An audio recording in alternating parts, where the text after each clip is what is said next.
Fala, nação atleticana, tudo bem com vocês? O meu nome é Luiz. Sejam bem-vindos ao canal Palavra do Atleticano e no vídeo dessa quarta-feira nós vamos falar da vitória do Atlético Paranaense sobre o Red Bull Bragantino, que garantiu o Furacão nas quartas de final da Copa do Brasil. Então fiquem comigo que logo depois da vinheta a gente volta para falar tudo sobre esse assunto.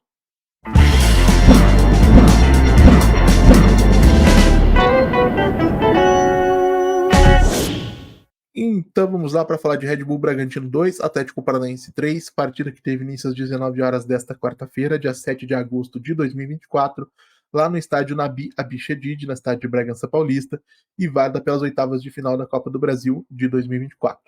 E conforme era esperado, gente, estando em desvantagem no marcador, o Red Bull Bragantino foi derrotado na Liga Arena pelo placar de 2-0. A equipe comandada pelo técnico português Pedro Caixinha apostou no fator casa e assumiu o controle da posse de bola desde os primeiros minutos do confronto dessa quarta-feira. E embora tenha acumulado um grande percentual de posse de bola, foram 65% nos primeiros 45 minutos com 13 finalizações, a verdade é que a equipe comandada pelo Pedro Caixinha não criou oportunidades claras, ou criou poucas oportunidades claras para concluir contra a meta defendida pelo Léo Link. Para vocês terem uma noção, dessas 13 finalizações que eu mencionei, 10 foram disparadas de fora da grande área. Tanto é que foi dessa maneira que o Red Bull Bragantino acertou o travessão do Léo Link com o Lincoln, e na sequência a trave esquerda do Léo Link com o Henry Mosqueira, salvo engano, no lance que originou o contra-ataque que terminou com o gol marcado pelo Agustin Canobbe numa ótima jogada do Tomás Coelho, que vem se tornando uma peça cada vez mais fundamental para o Atlético Paranaense, e encontrou num belo passe de 3 dedos o Canóbio pronto para disparar, cruzado com o pé esquerdo e abrir o marcador em favor do Atlético.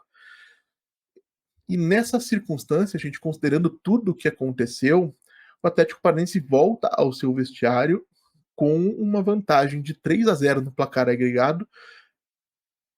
de maneira merecida, tá? Pela forma como a equipe executou a estratégia traçada pela comissão técnica encabeçada pelo treinador uruguaio Martin Varini. E eu sei que nesse momento vão surgir, como surgiram também comentários no vídeo pós-jogo da primeira partida sobre a pouca posse de bola, mas a verdade é que a gente precisa ter em mente que o trabalho do Martin Varini vai completar o seu primeiro mês na próxima sexta-feira, dia 9, tá? E de outro lado, né, enfrentando o Atlético Paranaense do Varini, estava um Red Bull Bragantino que tem um elenco tecnicamente bastante qualificado, assim como o nosso, e que tem no Pedro Caixinha um técnico que está na metade da sua segunda temporada à frente do clube. Então não seria minimamente razoável exigir o mesmo nível de funcionamento coletivo dessas duas equipes. A gente precisa compreender que existe todo um processo de formação, de desenvolvimento de uma equipe pelo qual o Red Bull Bragantino passou para chegar ao estágio onde se encontra, e que o Atlético Paranaense, nesse momento, por conta dos erros que foram cometidos na escolha dos treinadores anteriores, pelo menos na minha avaliação, teve que reiniciar esse processo no meio da temporada, e por isso vai sofrer sim alguns confrontos, como acabou acontecendo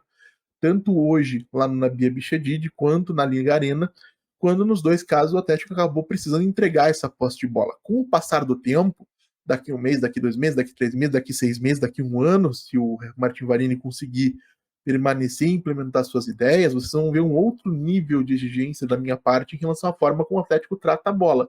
Agora, nesse momento inicial, seria uma grande injustiça da minha parte me apegar nessa questão da posse de bola pura e simples para desvalorizar aquilo que foi feito no jogo de hoje. E nesse momento, conforme eu disse também no último pós-jogo, o grande objetivo é ser competitivo e manter o Atlético Paranaense vivo nas principais competições do calendário, especialmente as eliminatórias, né, tanto a Copa do Brasil quanto principalmente a Copa Sul-Americana, onde o Atlético, caso consiga avançar no seu desenvolvimento como equipe, pode se tornar um candidato a título com o passar do tempo. E para isso, lógico, a equipe tem que estar viva nessas competições. E aí, falando um pouquinho sobre o segundo tempo, pessoal, a gente pode fazer uma divisão entre dois momentos muito distintos entre si. No primeiro momento, a substituição do zagueiro Douglas Mendes pelo atacante Eduardo Sacha, pelo Pedro Caixinha no intervalo, transforma o Red Bull Bragantino numa equipe ainda mais agressiva, ainda mais ofensiva, digamos assim. E nesse mesmo cenário, o Red Bull Bragantino cria sua primeira chance clara quando o Eduardo Sacha recebe um cruzamento do lado esquerdo e acaba cabeceando de peixinho uma bola que o Léo Link defende a queima-roupa, e sendo essa, lógico, a primeira grande intervenção do Léo Link nesse confronto, não seria a última. Poucos minutos depois, né, acho que 5, 6 minutos depois, o Atlético Paranaense desperdiça uma chance de ampliar a vantagem, com o Agustin Canóbio chutando para fora, uma bola rolada pelo Tomás Coelho, até de maneira bastante feia, né, por cima do gol, com o goleiro Cleiton já deslocado. Canóbio que realmente precisa caprichar um pouquinho mais em lances como esse, porque isso é a diferença entre um bom jogador, um ótimo jogador, como eu acredito que o Canóbio seja, e um jogador capaz de fazer diferenças, né? E o Canóbio, em algum momento nessa temporada, chegou a ter esse nível, seria importante para o Atlético que ele conseguisse se manter consistente enquanto finalizador. Tá? Isso não tem acontecido, ou não aconteceu no jogo de hoje, pelo menos. Na sequência, o que a gente tem é um Atlético Paranaense que muda completamente de postura. Tendo 3-0 no placar agregado, né? 1-0 hoje, 2-0 na Liga Arena, o Martin Varini aposta na segurança defensiva quando tira o Eric, o Christian e o Bruno Zapelli para as entradas de Matson, Gabriel e Matheus Gamarra, ou seja, o Atlético passa a se defender com 3 zagueiros de ofício, mais os 2 laterais, nesse caso o Matson e o Lucas Esquivel, e passa a ter 2 volantes, o Gabriel e o Fernandinho, além, é claro, de 2 jogadores que fecham pelos lados na segunda linha de marcação, né, o Coelho e o Canóbio. Então, nesse momento, a prioridade passa a ser outra, é defender a vantagem e procurar segurar uma classificação mais tranquila. E deixa eu ver o que mais eu anotei aqui para ter certeza que eu não vou esquecer de nada. A verdade é que o Atlético Paranaense, poucos minutos depois, 8, 10 minutos depois, já consegue um novo contra-ataque puxado pelo Tomás Coelho. Na minha visão, foi disparadamente o melhor jogador do Atlético Paranaense em campo hoje. O Coelho aciona o Gabriel pelo lado direito e o Gabriel dá um bom passe, consegue atravessar a bola na área do Red Bull Bragantino para encontrar o Gonzalo Mastriani livre pelo lado esquerdo. E aí, diferentemente do que fez o Canóbio, sem querer pegar no pé do Canóbio, a bola caindo nos pés do Gonzalo Mastriani, mesmo sendo um passe não perfeito, né, um passe quicando, como chegou, acabou chegando no centroavante uruguaio, ele mostra a sua competência frente a frente com o goleiro do Bragantino, amplia a vantagem do Atlético no marcador para 2-0. E aí, se a classificação parecia bem encaminhada com a vantagem de 1-0, com 2-0, a verdade é que a coisa assume um certo contorno de tranquilidade. Tanto é que minutos depois, né, acho que 10 minutos depois, mais ou menos, a gente tem o Gonzalo Mastriani sofrendo um pênalti, que o Fernandinho bate e converte. Fernandinho que tinha perdido 2 pênaltis em sequência aí nas últimas 2 cobranças. Hoje ele converte, encerra esse mau momento, marca o terceiro gol do Atlético na partida, e aí naquele momento especificamente a classificação parecia completamente decidida, e aí eu acho que a gente precisa fazer um parênteses em relação àquilo que acontece no final do jogo, porque o Atlético, tendo 5 gols de vantagem com mais de 30 minutos jogados no segundo tempo, se permite relaxar, uma coisa que não deveria acontecer, vai ter que ser objeto de uma conversa com a comissão técnica, claro, mas que por outro lado também é perfeitamente natural. O jogo acaba assumindo um contorno um pouco mais caótico, um pouco mais anárquico da parte de ambas as equipes, com o Atlético tendo a oportunidade de estilingar no contra-ataque em algumas ocasiões, mas o que acaba acontecendo de fato é que o Léo Link primeiro faz uma grande defesa, mais uma grande defesa, uma finalização do Vinicinho, né? Aquela bola que ele se estica todo para defender do seu lado direito, mas o Red Bull Bragantino acaba chegando a diminuir o placar para 3-1 com o Thiago Borbas aos 87, aos 42 do segundo tempo, e numa falha do Léo Link, ele diminui também para 3-2 com o mesmo centroavante uruguaio marcando aos 90.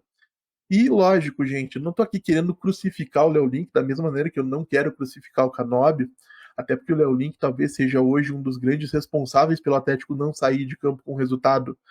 menos tranquilo, né? Acho que a classificação acabaria acontecendo de qualquer maneira, mas o Léo foi sim bastante importante. O Léo Link tem crédito pelo jogo de hoje, mas precisa parar de falhar para substituir um goleiro como o Bento, goleiro com passagem de seleção brasileira, goleiro mais caro da história do futebol brasileiro, né? Uma venda mais cara da história do futebol brasileiro envolvendo um goleiro. O Léo Link precisa ser capaz de ser um goleiro mais confiável, errar menos. Agora, o que eu quero deixar bem claro aqui, desde o início, até para que gente que gosta do Léo Link, como eu também gosto, não fique chateado comigo, eu tenho plena confiança de que com o passar dos jogos, né, com o ritmo de jogo, com o ganho de confiança, ele vai sim se estabelecer como um goleiro de alto nível e vai ser uma peça importante para o Atlético daqui até o final da temporada. Em termos gerais, gente, analisando tudo que aconteceu na eliminatória, eu acredito que o Atlético conquista uma classificação merecida, tá? O Atlético cumpriu o seu papel, não foi dominante, porque não é o momento para isso, mas soube executar bem aquilo que se propôs e assim assegurou uma vaga nas quartas de final. E agora é aguardar que o trabalho do Martin Varini possa continuar se desenvolvendo e, enquanto isso, foco total na partida do próximo final de semana contra o Internacional, se não me engano é lá no Beira-Rio, não sei se está liberado ainda, e principalmente a partida da próxima quinta-feira contra o Belgrano na Liga Arena, onde o Atlético Paranaense começa a decidir a sua sorte nas oitavas de final da Copa Sul-Americana, que é a competição mais acessível daqui até o final do ano, onde o Atlético poderia, inclusive, ser o primeiro tricampeão da história do torneio. Mas quero saber também a opinião de vocês, claro, deixem aí nos comentários quem vocês acharam que foi bem, quem vocês acharam que foi mal, o que vocês acharam da atuação do Atlético Paranaense como um todo, das substituições do Martin Varini. Gostaria de saber, como sempre. E se você está chegando agora, vou pedir que você deixe o seu like, se inscreva no canal, compartilhe o conteúdo em redes sociais. A gente volta a falar do Atlético Paranaense amanhã aqui no canal Palavra do Atleticano. Muito obrigado mais uma vez pela atenção de todos e até a próxima.